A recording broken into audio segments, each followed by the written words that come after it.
Hey everyone, how you doing today? Hope you enjoyed episode number 1 with Mr. Greg Dickerson. Number 2 is going to be a weakness of mine and a strength of his. So we are going to grab some wisdom from Greg. We're going to talk about thinking big. This is something I'm not particularly good at, Greg, and you're awesome at. So what does that mean to you first? And how can you help people like me who struggle with it think big? If you're going to do something, you might as well go big, and you might as well think big and go for it and get after it. Because as we've all learned, I mean, here we are, 1 year into the pandemic and it went by like nothing. I mean, life is going to go by. And if you don't get after it, it's going to leave you behind. So you don't want to be at the end of your life going, man, I could have, should have, would have, and if you're going to get after something, you might as well get after it and think big. And the thing to me, what I always think about is, and with people where people get stuck in thinking big is, what is it that's possible for you if you didn't know what wasn't possible for you? So, I mean, it really is in terms of opening up your mind and eliminating limiting beliefs, which is anything that stops you or talks yourself out of doing something. That's really the key there, is to just think about, if I didn't have any limitations, if I didn't have any of those voices in my head, and if nothing else mattered and I just wanted to go do this thing, what would it be? And then do it. Find examples of, because everybody's that's been there and done that before you. There are examples in every industry, every situation, every goal that you have. There's somebody that's been there before and somebody that's done what it is you want to do. And if you want to be the best at, or to levels beyond what has been achieved before, those examples are there, then you're just taking it to the next level. So to me, if you're going to spend time, energy, and effort doing anything that requires time, energy, effort, risk, you might as well go as big as you possibly can within reason, right? I'm not going to go play for the NFL, or the NBA, or, Major League Baseball, but within the world of my abilities, knowledge, skills, abilities, and desires, I might as well go for it and go as big as I can possibly go while I'm at it, because we're going to be gone soon. Yeah, there's no question that time is promised to no one, right? We've seen great examples of that. Kobe Bryant was a big one for me last year. It's like, hey, tomorrow's not promised to anyone. But let's go back to Greg, the truck and the toolbox. I want to make sure I have this right. So you leave your day job. I remember you built a deck, kind of proved it. You could do it. You can move on. Were you already thinking about running companies and being quote unquote rich dad at that level, right? So you already knew what big was. Did you already break down all the steps, or you had the big goal and you were just running as fast as you could to get there? Yeah, so I always had that big vision in mind of what I was trying to create. And again, so after the military, I worked in the corporate world for a little bit with a restaurant organization. So I saw what big could be. This was a guy who was the largest Pizza Hut franchisee in the nation, sold that, created a steakhouse chain, and took it from one restaurant to 500. So I was kind of there during a couple of years of that big expansion from, I think it was from 100 to 300 or something like that. So I learned about, goal setting, planning. We were given books that we had to read. So, I read some books on leadership, management, how to build a conglomerate. So I knew what the big picture was. The question was, I didn't have any of those skills. So how am I going to do anything? Right. So when I started that little company, first and foremost, I wanted to build a company. Okay. I wanted to build a construction company. That was the path that I decided I was going to go on. At first, it was going to be a chain of restaurants. I moved to this area and I was going to open a chain of restaurants. When I figured out that's not going to make a lot of money and that's not what I want to do, I started getting into construction. When I saw the opportunity there, I said, man, I'm going to grow and scale this thing. So I started out doing remodeling handyman work. And I said, okay, I'm going to become the biggest player in the market doing this. And it's just because I'm a big thinker, and it was just for the sake of being big. It wasn't for any other reason than creating opportunity, keeping people busy, supporting the community, and just being as big as I could possibly be. And then once I hit that and I achieved that, then I'm like, well, now I'm going to go to the next level, which would become a developer home builder. And I want to be the largest company in the area I could be doing that. So, I went on that path and then I achieved that. And I became one of the largest ones in the area doing what I was doing. Then I took all these other companies along the way and did the same thing with them. So it was just kind of a unlimited thinking. Now, I was limited to the geography I was in with the things I was doing. The market was only so big, so you could only get so big in those areas.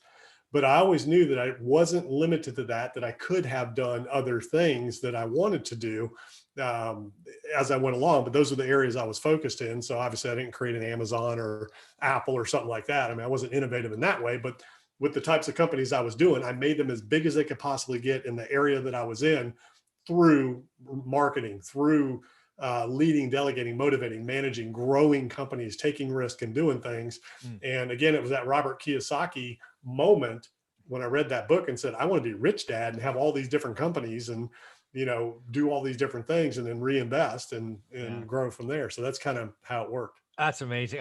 Dad, Rich Dad. I mean, that's gonna sit with me for the next 30 years. You read Rich Dad and want to be Rich Dad. I read Rich Dad and want to be Robert. I'm stupid. That was pretty awesome. So I'm curious, right? Thinking big is just part of your DNA. It's just part of who Yeah. you are. You have that naturally.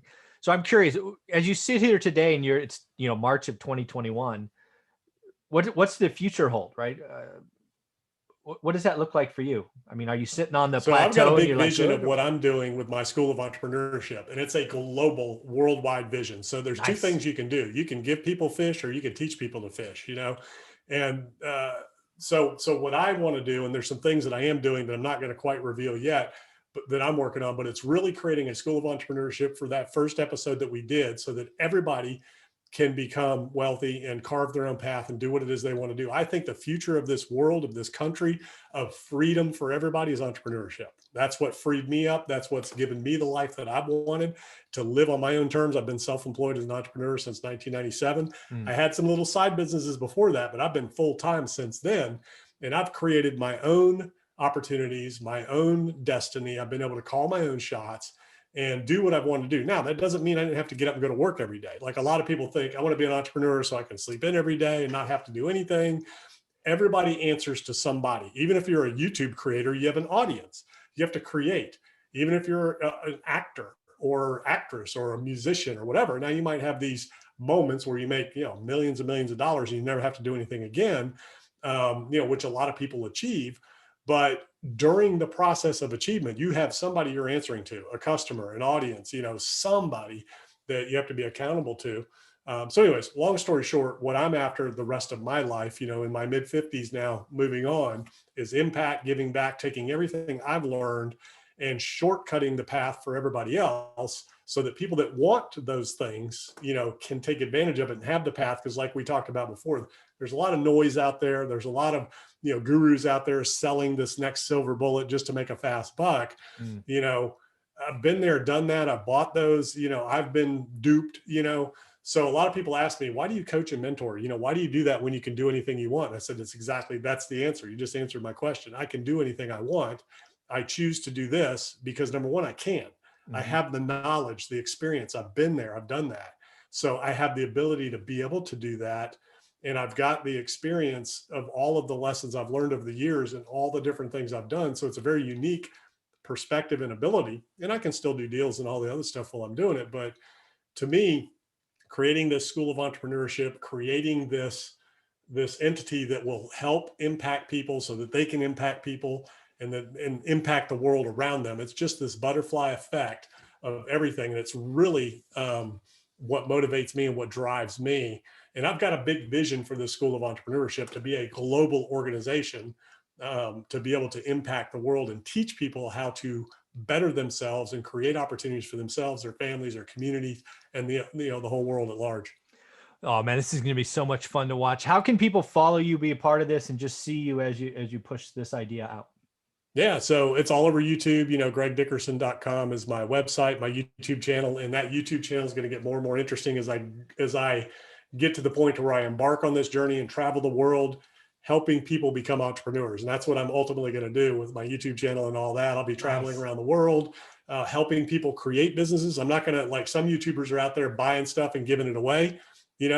Teach a man to fish, right? Don't give a man a fish, teach a man to fish. So I'm going to go teach people how to fish. I'm going to go teach people how to create opportunities for themselves, their villages, their countries, their families, their regions, and be able to impact, and then teach them how to do what I'm doing so they can impact others. So that's kind of the journey that I'm on.